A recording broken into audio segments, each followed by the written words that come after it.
تو دیکھیں معراج شریف کا واقعہ سنیں تو بندہ پریشان ہوتا ہے، حیران ہوتا ہے کہ دیکھیں یار کہ عاجزی انکساری کی وجہ سے اتنا ہائیسٹ پوائنٹ دنیا میں کسی کو ملا، کسی نبی کو بھی یہ حاصل نہیں ہوا ہے نا.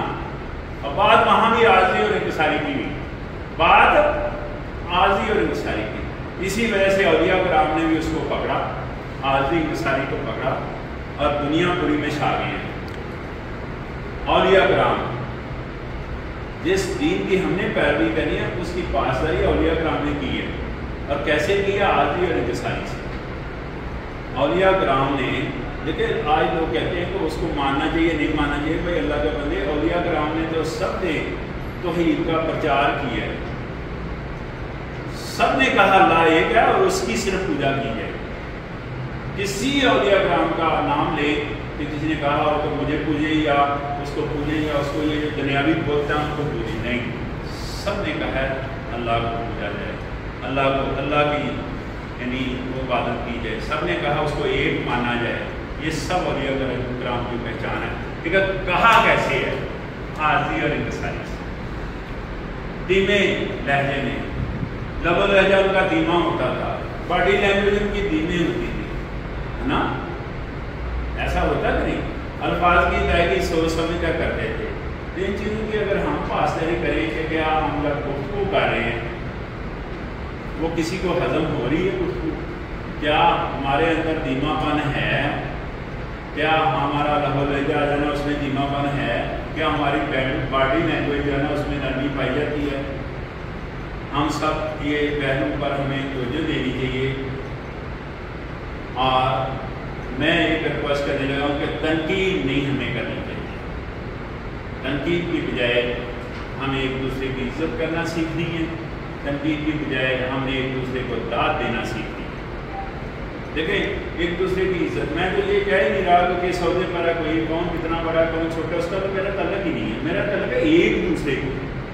اس کا مطلب ہم ایک دوسرے کی عزت کر سکتے ہیں، ہم ایک دوسرے کو داد دے سکتے ہیں، ہم ایک دوسرے کو تنقید کا نشانہ نہ بنائیں تو اچھی بات ہے کہ نہیں. سارے لوگ کہتے ہیں یہ سسٹم بدلنا ہے. بابا 70 سال سے سسٹم نہیں بدلا. سسٹم جو انگریز نے دیا اسی طرح چل رہا ہے. نہ تو مائی کا لال اس کو بدل سکتا ہے، نہ کسی نے بدلنا ہے. اسی انگریز نے جو سسٹم دیا ہے اس کو نہ تو مائی کا لال کو بدل سکتا ہے، نہ کسی نے بدلنا ہے، نہ بدلا جا سکتا ہے. کیا بدلا جا سکتا ہے؟ ہمارا رویہ بدلا جا سکتا ہے. ہم اپنا کم سے کم رویہ تو بدل دیں. ہم اس میں تو رویے میں تو بہتری لا سکتے ہیں کہ نہیں؟ یہ تو ہمارے پاس میں ہے. لیکن سسٹم بدلنا ہمارے پاس میں نہیں ہے. لیکن رویے میں بہتری لانا ہمارے پاس میں ہے کہ نہیں؟ ہم اپنے رویے کو بہتر کر سکتے ہیں کہ نہیں؟ ہم اپنے رویے کو درست کر سکتے ہیں کہ نہیں؟ ہم اپنے اندر دھیما پان لا سکتے ہیں کہ نہیں؟ الفاظ کی ادائیگی تو ہم نے کرنی ہے نا کہ نہیں؟ اچھے الفاظ کی ادائیگی ہم کر سکتے ہیں کہ نہیں؟ ایک دوسرے کی عزت کر سکتے ہیں، ایک دوسرے کا احترام کر سکتے ہیں، ایک دوسرے کا لحاظ کر سکتے ہیں اور ایک دوسرے کو داد دے سکتے ہیں. میں آپ سے سوال کر رہا ہوں کہ داد کا کتنے کروڑ کا خرچ آتا ہے؟ بھائی کسی کی عزت کرنے میں کتنے کروڑ کا خرچ آتا ہے؟ اچھا، کسی کی عزت کرنے میں، داد دینے میں کتنے جناب کتنی بڑی تعلیم چاہیے ہمیں؟ کوئی تعلیم چاہیے اس کے لیے؟ کتنا بڑا پھر ہوتا چاہیے کسی کو داد دینے کے لیے، کسی کی عزت کرنے کے لیے؟ یا پھر اولیاء کرام کو دیکھ لو جن کی لائف، بھائی ولی جو ہیں وہ تو بہت نیئر اپروچ رہے ہیں نا. وہ تو 1400 سال کا واقعہ نہیں ہے. کسی کا 150 سال، کسی کا سال 150 سال، کسی کا 250 سال، یہ واقعہ ہے کہ نہیں؟ یعنی اس کا مطلب موجودات تک اس لیول پر جائیں ہم تو ہمیں کسی نہ کسی ولی کے بارے میں کوئی نہ کوئی انفارمیشن مل جاتی ہے. تو اس مطلب جب اس طرح کا پیشہ، اس طرح کی وہ ظاہر ہے پوری انسانیت کو ہلا کر رکھ دیا، پوری انسانیت کا درس دیا ہے، پوری انسانیت میں پیار تقسیم کی ہے، محبت تقسیم کی ہے کہ نہیں؟ تو ان کے پاس کتنے کروڑ تھے؟ بھائی بتائیں ولیوں کے پاس کتنی تعلیم تھی؟ کون سی یونیورسٹی سے انہوں نے پی ایچ ڈی کی تھی؟ کون سے وہ چیف سیکرٹری تھے؟ کتنے کروڑ کے وہ مالک تھے؟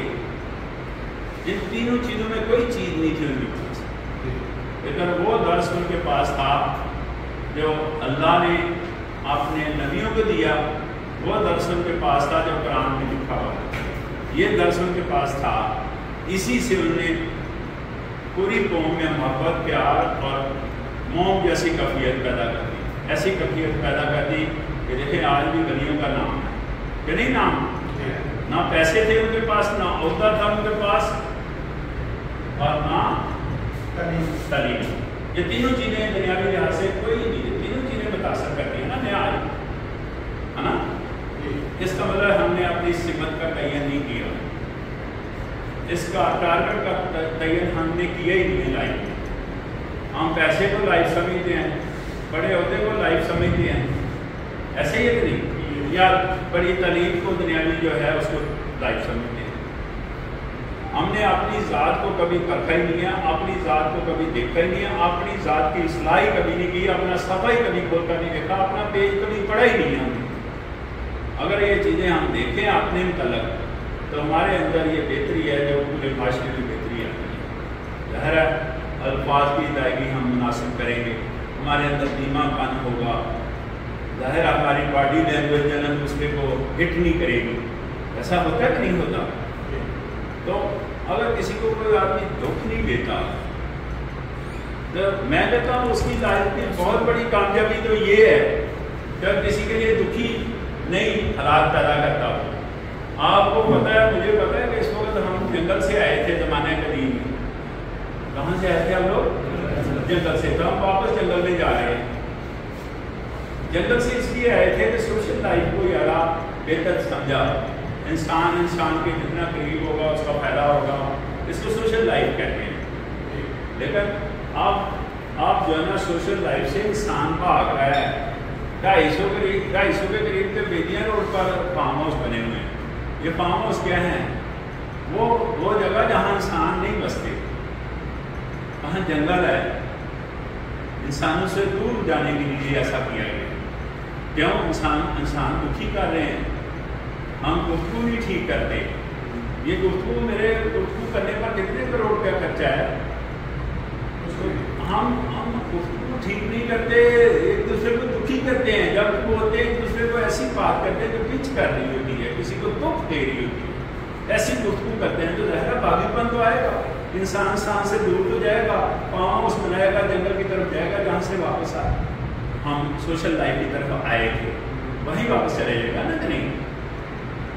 ہونا کیا چاہیے؟ ہونا یہ چاہیے کہ کم سے کم یار ہمیں اس طرح رہنا چاہیے کہ ایک دوسرے کو دکھ تو نہ پہنچائے نا، پہنچاتے ہیں کہ نہیں پہنچاتے ہم لوگ، ہے نا؟ کیسے دکھ پہنچاتے ہیں میں بتانے لگا کہ میں نے منع کیا کہ ایک دوسرے پر تنقید نہ کریں، ایک دوسرے پر کہہ رہے ہیں، میں نے بولا ہے تنقید نہ کریں۔ ہم تو بغیر سوچے، بغیر سمجھے، بغیر کسی حالات و واقعہ دیکھتے ہوئے، بغیر کون سے کس حالات میں وہ گزر رہا ہے، اس کی سچویشن کیا ہے، اس کے اوپر تنقید کر رہے ہیں کہ نہیں؟ اس کے حالات دیکھے بغیر اس پر تنقید کر رہے ہیں اور ایسی رائے دے رہے ہوتے ہیں کہ جیسے اس سے بڑا، ہم سے بڑا جج کوئی نہیں ہے۔ ایسا نہیں کر رہے ہوتے کیا؟ خدا کے لیے کبھی ہم نے سوچا ہمیں کس نے حق دیا کہ ہم دوسرے پر تنقید کریں؟ کس نے حق دیا؟ ہمیں شرع کے لحاظ سے حق حاصل ہے، ہمیں دنیاوی لحاظ سے یہ حق حاصل ہے نہیں ہے، کسی بھی لحاظ سے ہمیں حق حاصل نہیں ہے کہ ایک دوسرے پر ہم تنقید کریں، لیکن اس کے باوجود ہم ایسا تنقید کا پہلو معاشرے میں لے کر آئے ہیں۔ بعض وقت میں لوگوں سے پوچھتا ہوں کہ تنقید اتنی اچھی آپ کر لیتے ہیں، یہ کون سی یونیورسٹی سے آپ نے سیکھی ہے؟ اس کو ادارہ ہے کہ تنقید کے لیے سکھاتا ہے؟ تو پھر ہماری اندر کی کیفیت ہی ٹھیک نہیں ہے نا، اندر کا انسان ٹھیک نہیں ہے، اور ہم یہ سوچتے نہیں ہیں کہ اس کو اس کا کیا نقصان ہوگا۔ تنقید سے یہ ہو سکتا ہے کہ انتشار پھیلے گا، خرابی پیدا ہوگی، لڑائی بھی ہو سکتی ہے، اس سے نفرت کا بھی ہو رہے ہیں ہم کہ نہیں۔ اور انتشار بعض دفعہ شار پکڑ لیتا ہے اور شار اس لیول پر دیتا ہے کہ ہم کفر کی طرف چلے جائیں، اس لیول پر تنقید ہم کر رہے ہیں۔ ہر لڑائی میں اگر دونوں چیزیں جائز ہیں، ایسا نہیں ہوتا، تو میرے خیال میں تنقید نہیں کرنی چاہیے، ایک دوسرے کی عزت کرنا ہم نے سیکھنی ہے، ایک دوسرے کا احترام کرنا سیکھنا ہے، ایک دوسرے کا لحاظ رکھنا سیکھنا ہے، اور ایک دوسرے کو اپریشیٹ کریں۔ اپریشیشن کے لیے یار کوئی نہ کروڑ روپیہ چاہیے، نہ عہدہ چاہیے، نہ جناب تعلیم چاہیے، بس آپ زبان سے کسی کو چند الفاظ بول کر اس کے حق میں اس کو داد دے سکتے ہیں۔ یہ وہ